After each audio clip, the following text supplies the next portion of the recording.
Hello everyone, good morning, good evening, good afternoon, depending on what galaxy you're on. Welcome to here, welcome to now, welcome to the present moment. Okay, welcome to the Beyond the Champion show. This is episode number 4. I'm Ollie Matthews, as you probably know by now because I've said it a hell of enough times. Now, first off, thank you for listening. Thank you for subscribing if you've subscribed. If you haven't, why? Sort it out. Today we've got 3 amazing people on the show. Carl Greenslade, we've got Ollie and Chris as well, Chris Emmett and Thng from Body Type Nutrition. They're actually 3 of the newest coaches on the actual group of coaches, which has actually the company's been brought up by Ben Coomber. And is an amazing company to be part of. I'm actually doing the academies, the Advanced Academy with Alex Manos. Amazing to look into functional medicine. And on today's show, we're going to go through a hell of a lot of subjects. There's going to be some awkward silences. There's going to be some bollocks that goes on. There's going to be some laughs, some giggles. There's going to be some knowledge that has been dropped. And we're going to go through things like how the industry previously failed us, but now it's making up for it. Why we actually need fats in our diet, and why a lot of women at a certain age believe they don't. And also, we have a little chat about bodybuilding diets and if it's actually healthy.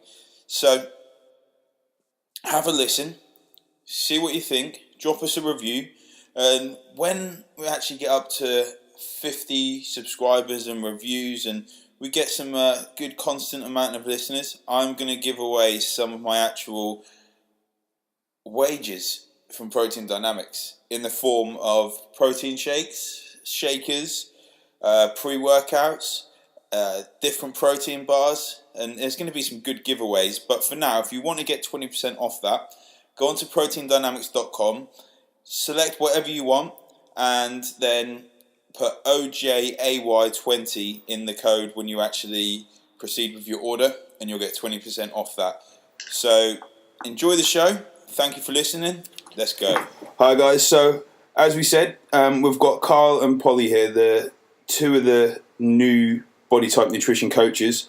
We're actually waiting on Chris as well. But whilst we do wait on Chris, he'll join us in probably about 10 minutes. Guys, thank you for joining me on the show. If you just want to go through and just explain a little bit about yourselves, what sort of things you specialise in, and a little brief history. Ollie, if you want to go first. Yeah, sure. Thanks, Ollie, for having us, first of all. No worries.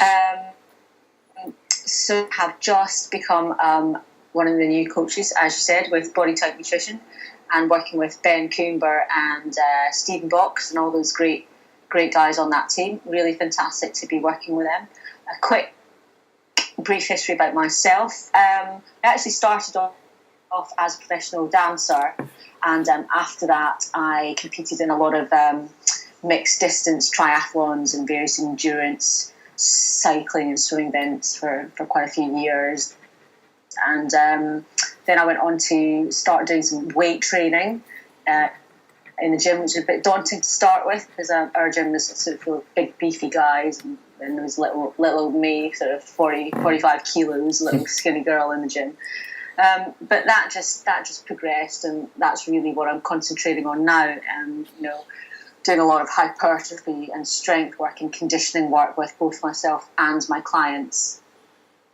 And my clients are predominantly women because those are the people that see me and sort of want a physique that's toned and athletic and good, actually, that it's getting away from that whole sort of skinny supermodel which was really popular in the sort of 90s.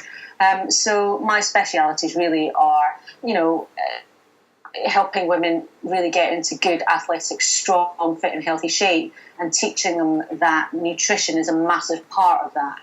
And it can't really, you can do training on its own, but if you combine it with nutrition, that's going to achieve 100% results as opposed to sort of 50% of your results.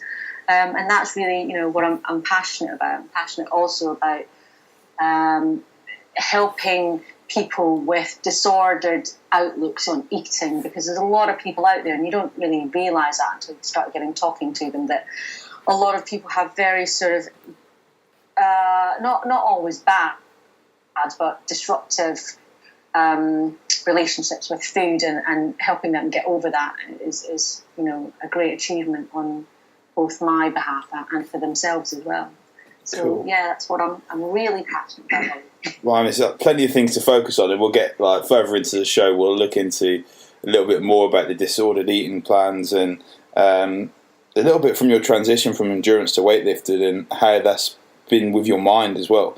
So, Carl, what about yourself? Yeah, mate. Like I say, thank you for having me on the show as well, dude. So I'm also recently new BTN body coach. I've been in the industry now for probably about 7 years. Straight out of school, kind of just did lots of sort of odd jobs. I had a small stint in the Royal Marines, and then kind of coming out from the Royal Marines, that's kind of when I realised that fitness was where I wanted to be. So basically just got on, just did it the normal way, getting your level 2 qualification as a fitness instructor, and then sort of working in and out gyms, kind of like properly like the trenches kind of work. And then eventually realised I wanted to go further with things, so got my level 3 personal trainer's qualification, moved up to Manchester from Exeter, because I knew I could basically do better up here. Cool. And then, to be honest, and since I've kind of done that, like doors have just opened up, and it's just been absolutely crazy. Probably over the last sort of 4 or 5 months, really, massively with the body type nutrition guys, which has been absolutely ace after completing their course. It's been absolutely brilliant, a whirlwind kind of last sort of 3-4 months. It's all great. So plenty of experience there. I mean, what sort of like niche would you say you would like hone in on? What sort of clients do you sort of specialise in? Yeah. Well, I guess my favourite client to work with is the weight loss client, because not just for the physical, but the mental change, the mentality change that really happens as well.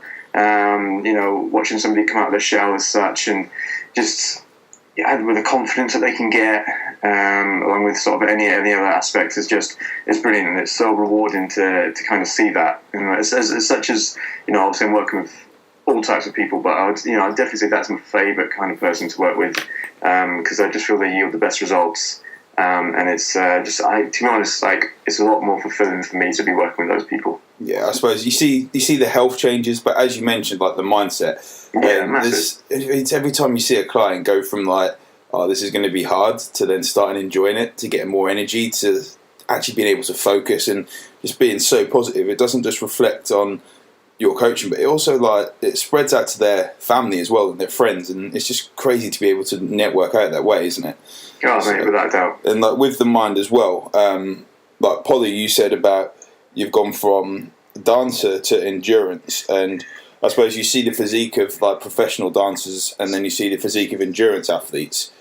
Sometimes it's not that dissimilar, but it's more dissimilar between an endurance athlete and an athletic build who does a lot of weightlifting. Exactly. That's where the transition is a lot different. Yeah, and like you get that mindset side of things. Like, how have you managed to change your own mindset from going from that sort of like endurance and dancer to weights? What's been the biggest change there? Do you know what it is? I think it's a confidence thing. Yeah.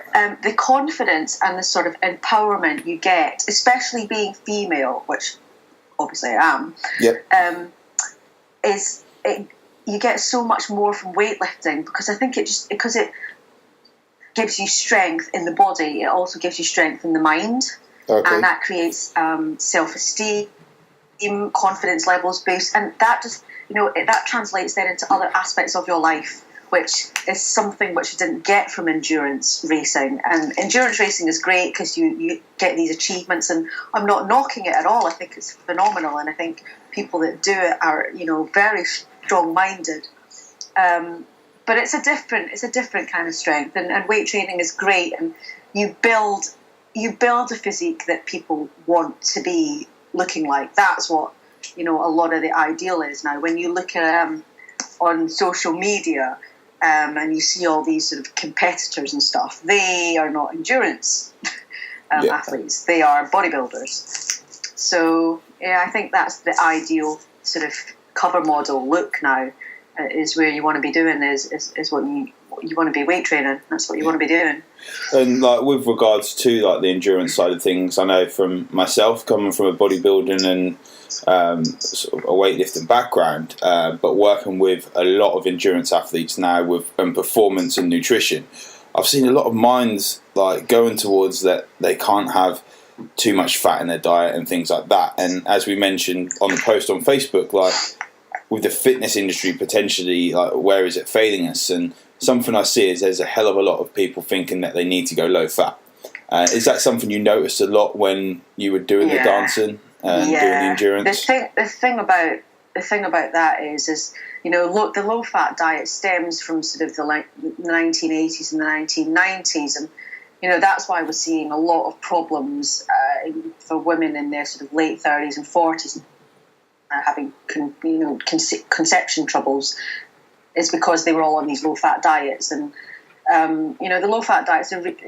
It's not that low fat is bad for you. It's just that low fat for a long amount of time is not great for you because it does things like it lowers your cholesterol levels and your hormone levels and things, and cholesterol gets a bad tout. Just going off a bit off on a tangent here, because high cholesterol is not good for you, but eating cholesterol doesn't give you high cholesterol, and that's now proven in quite a lot of studies. Exactly. That plays a vital role in how every cell works, and it's needed to make vitamin D and hormones and bile for digestion, things like that. And also, it's the good cholesterol that comes out of saturated fats and healthy fats and stuff. And, that's the good cholesterol is associated with lowering the risk of, heart disease and stuff like that. So low-fat diets, yeah. The thing about low-fat diets is if you're taking out the fat, you're putting something else in. And if you're putting something else in, it's usually carbohydrates, and quite often refined carbohydrates. So which contain refined sugars, and that's not great for you either. So it's 6 1/2 of a dozen, really. Because then it just comes down to like food quality, I guess, doesn't it? Yeah, absolutely. Yeah, so like having the right types of foods, single ingredient foods and things like that in the diet. And with yourself, Carl, like when you said like you have a lot of weight loss clients and they're the people that you seem to enjoy working with the most, has their mind and their thoughts and their beliefs transitioned from having low fat to realising they can have a hell of a lot more variety in their diet? Eating healthy is really good and it actually can taste nice and they can have fats? Oh, mate, yeah, like definitely. I think like the biggest thing with working with clients is it's educating them on basically to let them know that they can have all these foods. Like they actually absolutely can.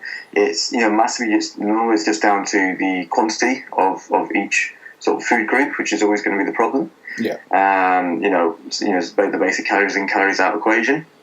And like Polly's already said, if you're going to go too low fat, you're going to screw around with your hormones without a doubt. So we've got to have those quality fats in the body, and to make you perform well and keep the body ticking essentially. So I think when it comes to a lot of clients, a lot of them they come from, and again it's that old school of but low fat is good, right? And it's like, well, to an extent low fat is okay, but then you've kind of got to explain to them why in a lot more detail of why really we need these quality fats in the diet to achieve what they want to achieve, really.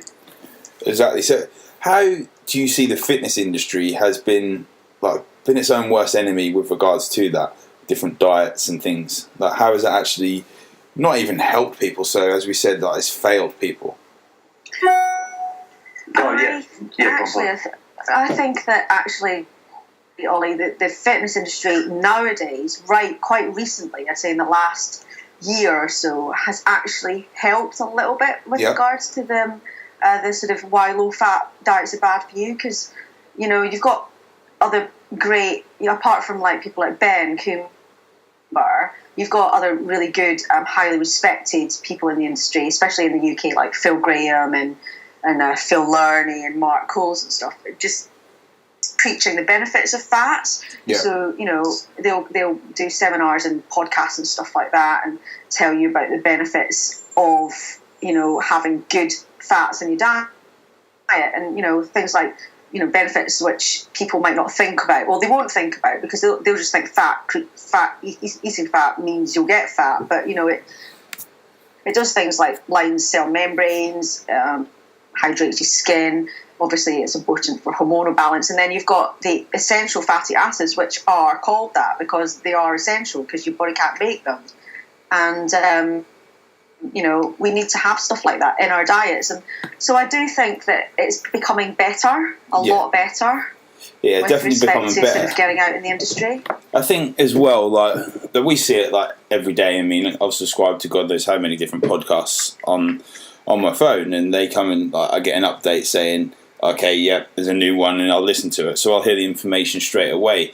However, when I still walk in, like say a supermarket, and I see the magazine aisle, and you see the mainstream, so like more like the fitness industry and the mainstream media, you have different conflicting views on TV. What do you think potentially needs to be changed or needs to get out there more to actually help more people? It's a bit of an open question. Yeah. Awkward silence coming on there. So like, hang on, so repeat that question again, Ryan. That's a bit of a different question. I'm trying to actually remember what I said. So basically, when we're on the mainstream, and we look at, say, in the supermarkets, and you go down and you see different magazines. I don't know, for example, there's a Slim & World magazine, a Weight Watchers magazine, and then you see women's fitness and men's fitness, and there's so many different cover models and things that have been touched up with Photoshop, and what are the things people could actually look out for to help themselves to watch out for the information which is conflicting? I guess, I kind of had that similar thing when with myself when, knowing instead of taking in too much information is basically just trying to hone in on a few bits of information. Yeah. So in the sense of, because there is, our industry is rife with conflicting views. At the end of the day, everyone's a self-proclaimed guru. They all know the best and everything else, and obviously that crosses over to people who aren't in our industry but are into fitness and nutrition and those sorts of things. So I think the best thing is to ask around who people feel are the best, shall we say? Yep. And really just kind of follow 1 to 3 kind of bits of information, and then kind of stick with those things. Yeah, and I think also that's a really good point, Carl. It's just that people get oversaturated by information. And also, when what you mentioned about the supermarket is a really easy thing to do, but go around the edges of the supermarket, so the outskirts, rather than up and down the aisles in the middle.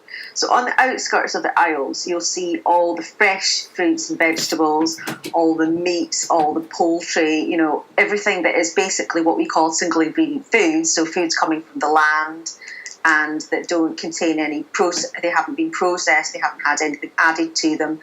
And that's a way, that you can get the best foods out of your diet and not have to then think of, what health food bar should I have? Should I have a natural bar? Should I have a naked bar? And you by doing that way of shopping, you'll get things like in your diet that like meat and eggs and dairy products and things that are foods that are high in saturated fats, but that are good sources of like omega-3 fatty acids and CLA and that contain important nutrients like carnosine and creatine and vitamins and minerals and stuff that you need in your diet to be healthy. But that's a good way of shopping. Yeah, I would say just being aware, I suppose, of where you're going and like going into a shop with a list rather than shopping by instinct. So never go shopping hungry. Oh yeah, definitely never, especially not 2 weeks out from a show, Polly. So yes.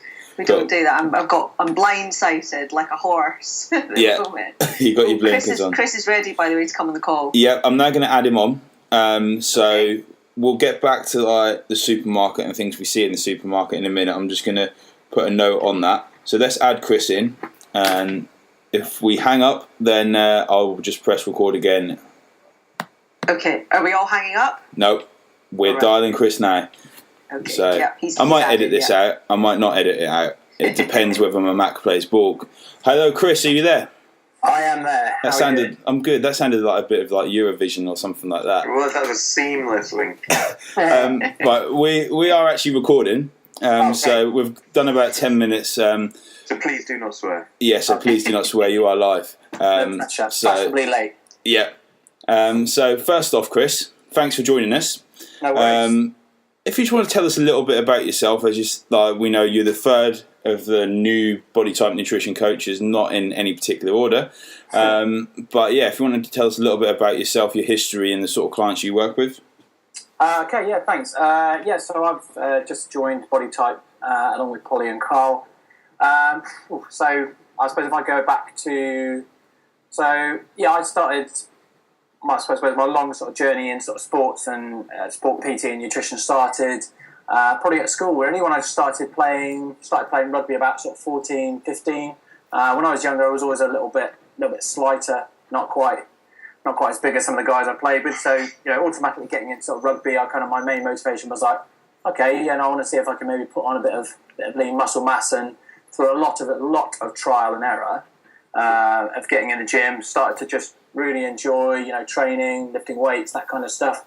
And then from there, just kind of, just got more and more into it, really. Went to university at Bath, studied sports performance. And obviously that was a big kind of thing, just more sort of scientific side, going to journals, all that kind of stuff, which has given me a real kind of appreciation and being sort of critical of, a lot of research out there and all kinds of stuff like that.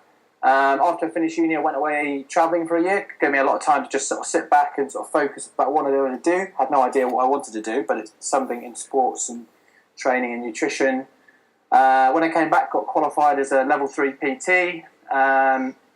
Started working in a kind of corporate gym environment for about 18 months and kind of did pretty well in that environment. Kind of, I suppose, climbed to the sort of top of the sort of PT tree there. Tried to spend as much time doing courses, that kind of thing, kettlebell courses, all that kind of jazz. And then sort of about 12 months into it, I jumped onto the BTN Academy. Cool. Just because obviously really wanted to try and focus in on, improving my nutritional knowledge, which I kind of thought at the time was okay. It was not too bad. And yeah, just learned so much on the academy. It was a great, one of the best decisions I've ever made.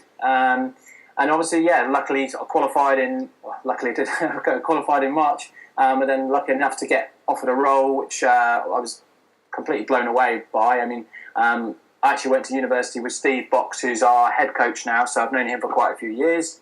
Really, that's been my kind of journey. And then in terms of my training and my philosophy of training, obviously rugby's been a big sort of background, so I'm kind of well into my sort of strength and powerlifting side of things. I've played rugby at a pretty decent standard, sort of kind of semi-professional standard for the last couple of years, not playing at the moment, just kind of doing other things. I've spent I did a photo shoot about 6 weeks ago, so I did about 14, 15-week prep for that, which was pretty interesting, which, I know Polly's just going through the latter stages on herself at the moment, which, makes you learn a lot about your training and nutrition and getting into the real depths of a diet right deep in, and it was a pretty interesting experience. And I've just completely thrown it the other way around now. I'm actually training towards a marathon in October, so Snowdonia Marathon. So completely different. But I like to really work with.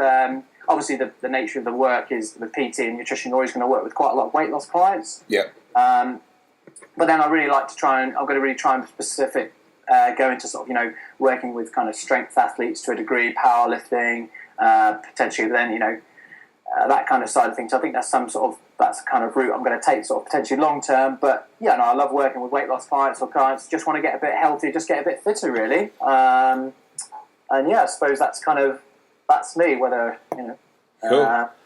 First question, I think most importantly out of that, who's better at rugby, you or Ben? Oh, me. It's all right then. We'll make sure he hears this then.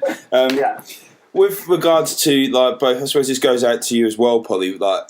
You've both you've done like photo shoot preps, Carl. I don't know if you've like done any as well, but do you believe it helps to get into the mind of a client? Actually, you've done that yourself.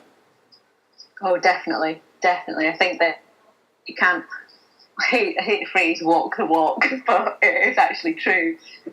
There's a lot to be said with going down that route of getting really lean.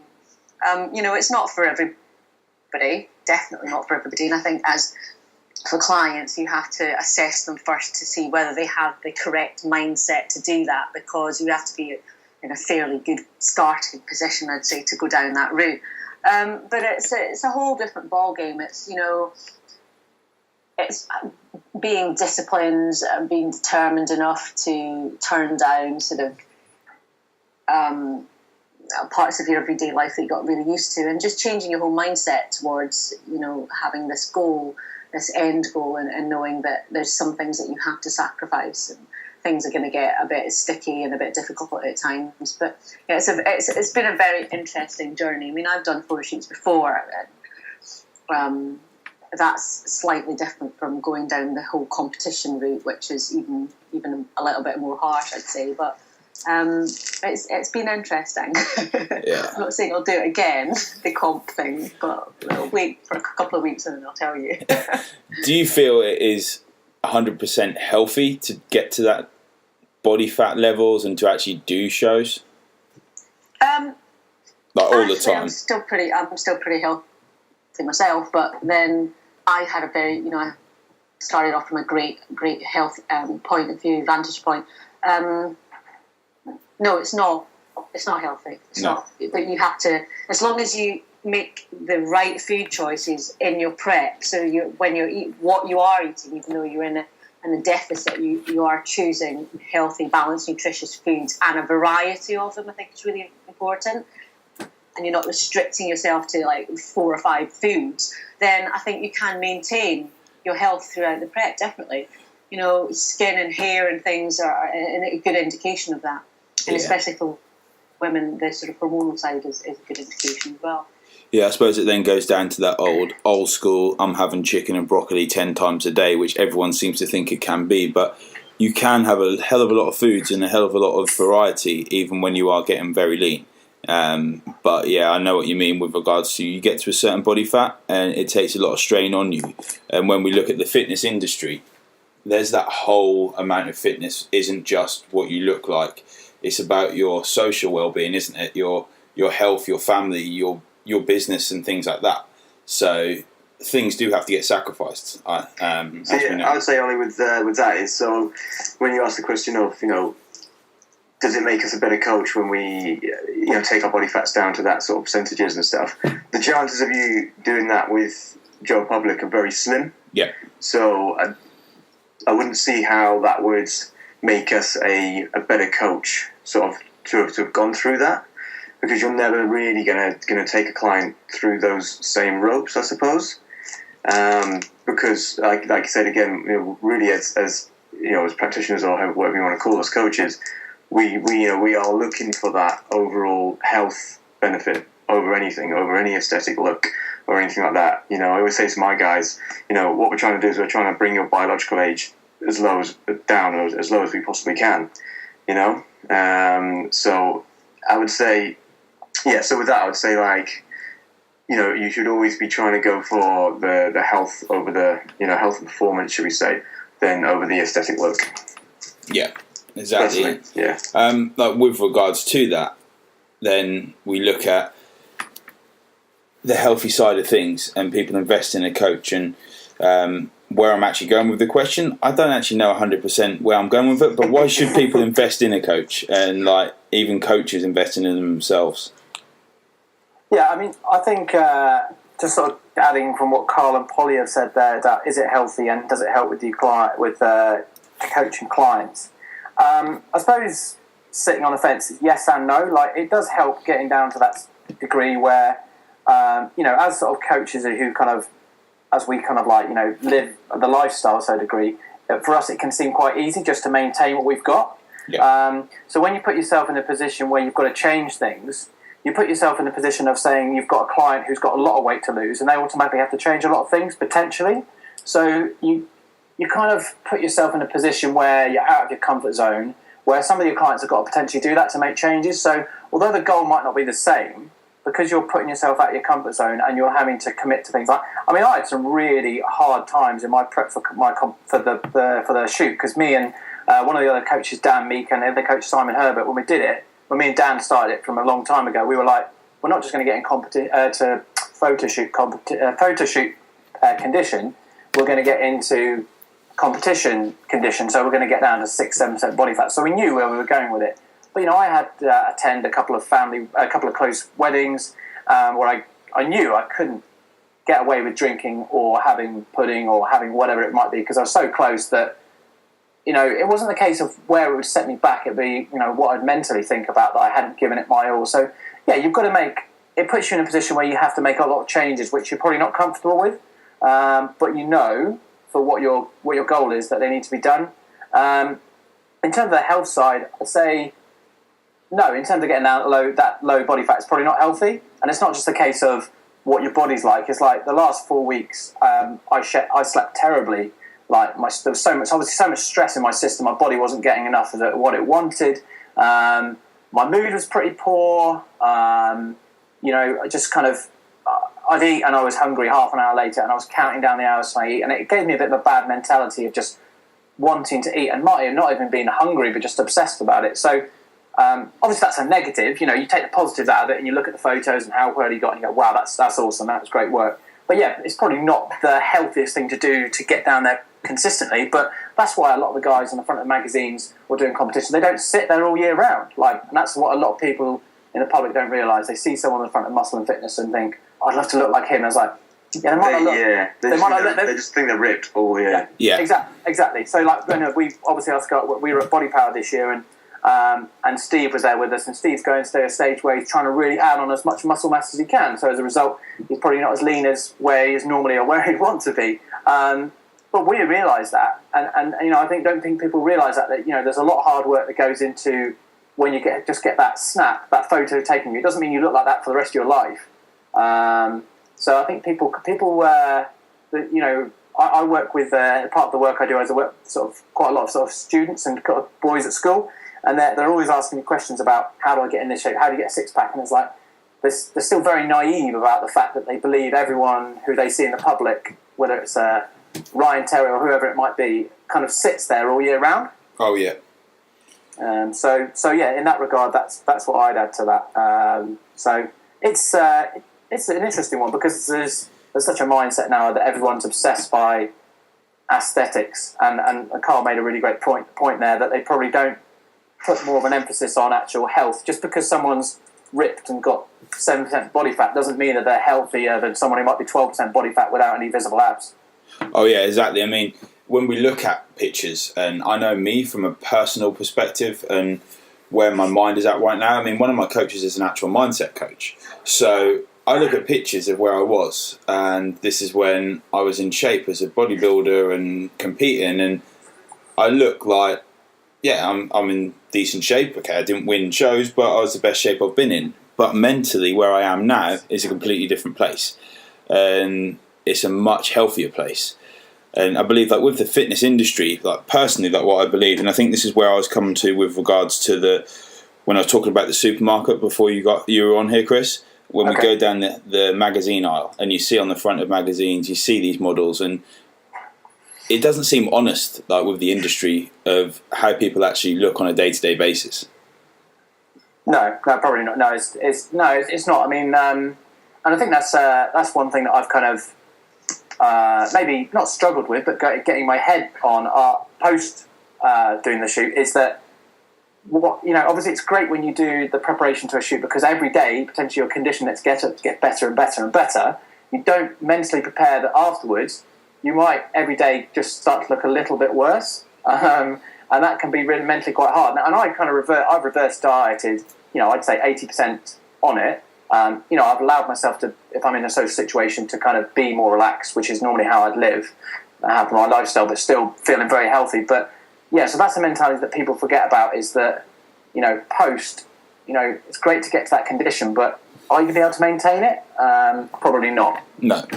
And this is where we touched on at the start, where Polly, you said about like disordered eating. And do you think like sometimes the prep side of things gives people disordered eating to a degree if done the wrong way?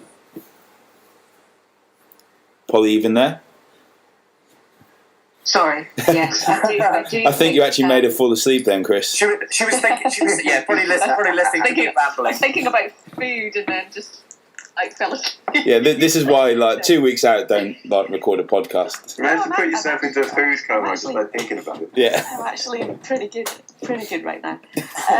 I think I do think it doesn't. A lot of the times it doesn't help. Now it's a delicate subject, but I do know that talking to other girls who are in the same situation as me at the moment, that a lot of still have them on very low calories, on 2 hours of cardio a day, and they are dead behind the eyes, and their skin is grey, and it is quite frankly shocking.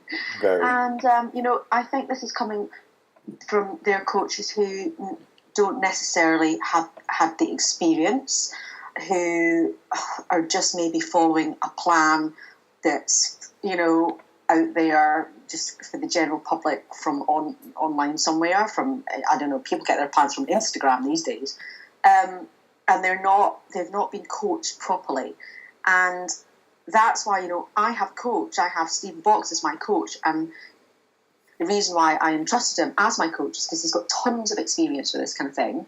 And I didn't, even though I thought I could do it on my own, I didn't want to have additional stress of having to do it on my own and just outsource it to somebody else for them just to tell me what to do. Because, as you said earlier on, Ollie, coaches need coaches. We're not experts in every field of our industry. Everybody, you can always learn from somebody else, and whether that's with what I'm doing now, or whether it's to do with strength and conditioning, or a sports-based coach, like for like rugby or something. Everybody, you can always learn something from somebody else who's got more experience than you or different experience from you, and I think that's really, really important to know that asking for help is the way forward rather than it's being seen as a negative. Yeah, it's definitely not a weakness. I think a strong person will actually ask for help and know when they need it. So, and with regards to that, like Body Type Nutrition has got a wealth of like amazing coaches. And what would you say people should necessarily look for in a coach? Because we see so many people that have actually potentially done a photo shoot, done a show, and then they become the next big thing on, as you say, Instagram, being an online, I'm not even going to say an online coach, they're like an online diet writer. Like they don't even go through the mentality state. They've done one show themselves and then become the next guru. So what should people actually look for to know they're going to get the best out of a coach? Who wants to go first? This could take a while. We've got all night. Well, until Polly's next meal anyway.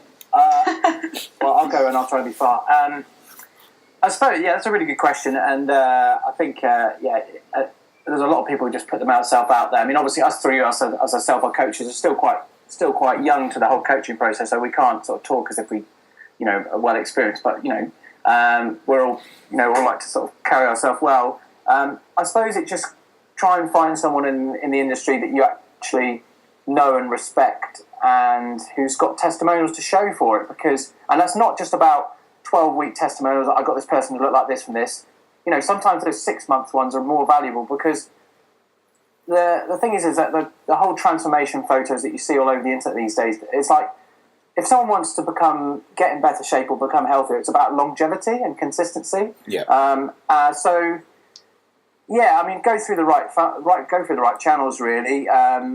We've all on this group are being coached by BTN Coaches, so we can really sort of recommend them well, because of the way that Ben has set the company up in terms of it is all about health first, results second. Go through the right channels, look for someone you know and respect, and at the end of the day, you should be able to know by the way they carry themselves. If they're just constantly posting selfies of themselves with their top off and claiming this, that, and the other, and sharing photos of them eating chicken and rice, then you probably kind of know what you're going to get. Yeah. I suppose it's going through the right channels. People who have got a lot of experience in the field, but experience of working with people who have actually managed to maintain what they've got. I've seen one of my close friends I've given a bit of guidance here and there, and he sent me a couple of plans of people who won't know their names, but were actually quite well known in the fitness industry, and it was just really disheartening to see the quality of the program and the way they wanted them to eat long term. Yeah, there was one guy. I mean, we see so many transformation pictures. I posted one up the other day, and it does not tell the whole story. It's a client of mine, and he's doing his first show tomorrow. Which, to be fair, by the time this goes out, he'll have done his show. So Ross has done an amazing transformation, but it does not show the whole picture because it doesn't say how long he's been dieting for. It doesn't say anything he's gone through where we've had to push a little bit harder or take some food out. It looks amazing, the transformation, but doesn't show the whole picture. And like when you see, as you say, you've had some well-known coaches, and there's no need to name people on here. However, like I've got a mate who recently paid like £300 for a plan for 12 weeks. Now, he's got this plan, and literally it looks like someone's used Notepad, not even Microsoft Word, or laid it out. And yes, okay, you can get information out without having something that looks really fancy, but even things with like spelling mistakes on there, loads of them, and using a lot of like the wrong language. And you can tell someone's quality just by looking at what they would put out, and from their own, they're actually only delivering plans purely because of their own results, really, in their own shows, not that they've become a coach. So Carl and Polly, what are your guys' thoughts on there? I sort of just ran on and then forgot what I was talking about for a second. Anyone? Don't all speak at once. All right. Okay. So with me then, I suppose, I guess what you're looking for in a coach is really somebody who is ridiculously passionate about what we do, about what it is that we stand for and stuff. And I know that can't necessarily come across if you're looking for an online coach, I suppose. But I think that's why with BTN we offer a free 15-minute Skype call. Yeah. And again, it's only 15 minutes, but it's still a good thing to use for a bit of face-to-face time. You can get to know your potential coach. And like I say, a picture paints 1,000 words at the end of the day. So I think that's a really good thing that we can offer with people as well. And at the end of the day, like, people are, everyone's welcome to just contact any of us, just to get in contact and stuff. There's a million ways to contact people on social media and stuff these days. And we're always willing to chat and give out information that we know can help people and stuff. And from that, I think people can make a much better educated kind of decision on if they want to have a coach or not. But I think it's as simple as anything. If you want, at the end of the day, you wouldn't go to you wouldn't go to like a rubbish mechanic and get your car fixed. You would go to somewhere that is quality and probably pay just a little bit more to do it. Okay, so at the end of the day, your body is the most important machine that you're ever going to own. You only get one body. Really, it's the only one you're ever going to get. So, if you want to make it better, if you want to make it stronger, faster, whatever it needs to be, I think, that's where you need to be going and finding where the top people really are, I would say, anyway. Cool. And yourself, Polly? Also, I think it's really important to mention that, as part of all our packages, we do Skype calls or FaceTime or whatever, as part of those packages as well. So every week you'll get some FaceTime, and you can ask questions and you can see facial expressions and stuff, and it's a whole follow-up. So you get your plan, and then there's follow-ups, consultations after that. So it's not just you pay the money and you get a plan and we leave you in the lurch. We don't. We care about what's happening throughout the duration that you're going through with that plan. And then if you work with us long term, which is inevitably the best way to work with somebody, because it's very difficult to change somebody's A, mindset, B, habits, and C, physique in the space of a month. you can start to make changes, but they need a little bit longer, I think, to become instilled in you. If you do that for 6 months, then we get to know you so much better as clients and know how you function and know what you're up, the great things are about you or the slight downfalls you might have. And then we can fix any health problems you have, if you've got intolerances or hormonal issues, anything like that. And then, then you can start with making changes to your physique if that's what you're after. But a lot of the time, it's good to remember that people seek coaches because they need some serious health problems fixed, which maybe they've been suffering from for a long time and they can't get rid of them. It could be, it could be eczema, it could be, amenorrhea for women. There's a lot of things that people need coaches for, and especially on social media, everybody thinks that it's just to get into ripped physique. Well, it's not. There's a lot of deeper issues out there that they need help that we can help with, and I think that's a really important thing to address. I think you can also tell a coach is going to be a good coach is when you do have these problems and they tell you that it's not going to be fixed overnight. They're not going to necessarily transform your body from like 20 stone to shredded in 12 weeks. So they're honest with a client, and also I believe a good coach as well knows when they need to refer out. So if they know it's not within their means, if it's really deep functional medicine issue or something and they've not got the knowledge, it takes you can just refer out and people return the favour. It's not a bad thing. So I recently just had to tell a client actually that she had a very unrealistic weight loss goal, and I had to say listen, that's not healthy, and this is what we're going to strive for, which is achievable and maintainable. And you'll still be eating great selection of good, nutritious food, balanced diet, and you won't notice you're on the diet. And I said, there's other things that we need to concentrate on first, and the weight loss will come in time. Yeah. And that might not be what people want to hear at first, but so if they're not willing to listen or to let that sink in, then sometimes you've got to be prepared to lose a client. Exactly, and prepared to say no. They might come back afterwards. Yeah, I mean, we are nutritional coaches. We are not wizards. Yeah, exactly. And sometimes I've actually noticed where I've got a lot of clients who are actually in the industry. So a lot of coaches that I'm coaching, and like for example, recently a lady signed up and she has been doing crazy amounts of cardio, crazy amounts of training, eating very low levels of very low amounts of calories, and she's in the industry herself.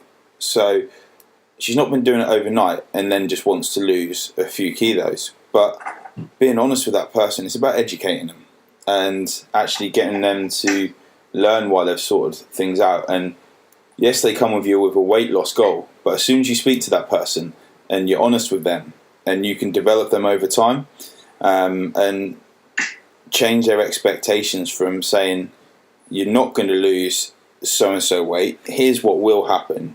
And if you can educate those people, you're definitely going to be a great coach for certain.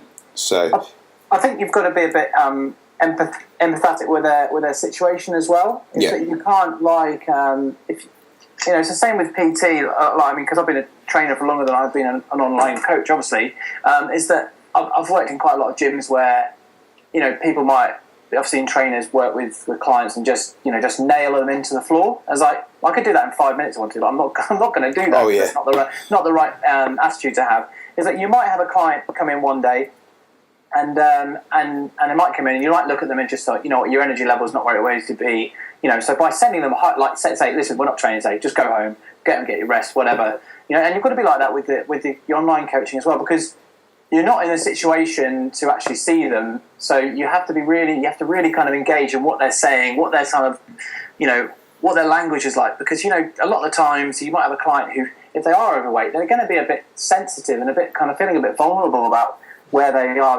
Their confidence might not be where it is, so you can't just say, come on, stick it together, sort this plan out. You've got to be really a bit gentle with them, really. Yeah. And then later down the line, as they do start seeing improvements and they get a bit more confident, and maybe you can rein things in a bit. But you have to be quite, you might just make a few changes with someone with their plan, and it might just change things. It'll just be the difference they're looking for. You might have someone who you try a few different things and it's just not working, and you've got to really kind of be, you've got to look at all the kind of everything that goes into it, which is why at Body Type we look at everything, whether it's sleep, training, nutrition, everything brings stress, all that kind of things. It makes that's the whole package for overall health. As Carl and Polly were saying, it's not just about being low percent body fat, feeling really shredded. It's feeling good as much as looking good, and you have to be you have to be really empathetic with every client, and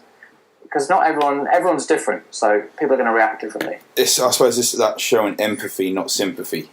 So you get the results that way. So we've spoke for about 50 minutes on here now, so we won't go on for too much longer with regards to the show. What I did say at the start is for all three of you, is there any first off, any other things you want to get across on the show today? I think that it's just really important that people try and think of their health before aesthetics. That's the most important take-home message that we're always trying to promote first. That sort out all those health issues we've got first, and then everything else will follow. Yeah. Yes, go on, Chris. No, you go, Carl. I think my kind of take-home point would be for people to understand that it won't happen overnight. It's as simple as that. It is a lifestyle change, and if they're willing to, they don't even have to make massive sacrifices either. If they're willing to do things nice and slowly and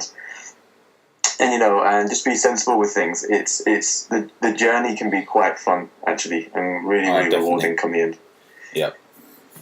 And Chris? Yeah. I shouldn't have gone last because those guys have just covered everything. You're going to say both of them, weren't you? Yeah. Yeah, exactly. No, but both really good points, and I totally agree with both of them. I suppose I'd just say that when you are, whatever your goal is, whatever goal you're going for, so you need to work out where it sits in your life in terms of importance, and how much effort you're going to give it, really, because. A lot of people will come to us as coaches or even as PTs and say, I want to try and do this, and it's like, well, why? Well, why do you want to do it? What's the actual? Is it? What's the actual kind of motivation behind it? For me, I'm doing this marathon because I want to raise money for charity, and I've always wanted to do a marathon. That's why I'm doing it. I did the photo shoot because I've always wanted to see what was the best shape I could get myself into. Not long term, but just everyone kind of thinks, "It'd be great to get in that shape," and that was great. And then once I've done the marathon, I don't know what I'll do next. You need to kind of really establish why you're going for your goal, and then just equip yourself as best you can to achieve that goal. And whether it is having a coach, whether it is having a trainer, because I think if you feel you can do something you've not achieved before on your own, you might be a bit naive. Which is why we all as coaches have a coach, because we know that someone's going to give us that little bit more expertise, that those few little things that we didn't think about, that little bit more ownership. And if you can tick all those boxes, then the chances are you're going to be successful in whatever your goals are, really, I'd say. Oh, definitely. And there was a couple of things which we didn't go over, which we mentioned we were going to go over. So potentially, we won't go in it now, but if there's if you guys are about over the next couple of months, potentially we could even do another show and go on about some other stuff if you guys are up for it. Yeah, if no one got bored of me rambling, I'd be definitely keen to come back. Definitely, yeah, that'd be sweet, Ollie. Last thing before we go, with regards to other people which you'd potentially want to actually, who think would be good to have as guests on the show. Oof. I think as considering we've all been coached by Mr. Box himself, I think he would be a good guest. I've been lucky to know Steve for quite a few years, and we've all been coached by him at different periods. Some of the guys still been coached by him. So I'm going to put a minute and say that he already provisionally agreed to come on and talk about. He told me that as well. He's happy to do that, Ollie. You should get him on. He's a good laugh, and Yeah, we'll definitely Very see knowledgeable guy. chat and get Boxy on here. Like when going through the academy myself, and you see his way of coaching, and even the way he does his lectures, is really good insight and opens your eyes about what can be done. So for sure. Anyone else? Like, I'm pretty sure that Ben has mentioned it. If I didn't bore him when we were doing a seminar together a couple of months ago in the car, but he said he'll come on. Rich Senewald's got a really nice, smooth voice, and everyone enjoys listening to him talk. So he's always a good one. He is good as well. So he's known as Mr. Radio 2. Mr. Radio 2 himself. Yeah, exactly. So, it's dead good actually that he is kind of lead in the whole the academy, because the way he presents himself and the way he talks and stuff, he makes it sound easy. Yeah, and it's not in the slightest bit daunting at all. he has got a good voice for it, for sure. So I'll get a message to these guys. But for now, thank you all for coming on the show. Pleasure. And I'll put all your contact details in the show notes. With regards to, are you all on Twitter? Yeah, we're all on Twitter. Yeah, cool. I'll put your Twitter and how the guys can get in contact with you. But I mean, it's all going to be basically through the Body Type Nutrition Academy at the moment, isn't it? It's through the website, actually, through the not coaches the page. academy. Yeah, exactly. Yeah. Not the academy, through the website. Yeah, I'm just doing that because we were just chatting about the academy. But thanks for coming on the show, and we'll catch you all later. It's been a pleasure, Ollie. Thanks, Ollie. Brilliant. Cheers. Thanks, Ollie. Thank you. Take care. Bye.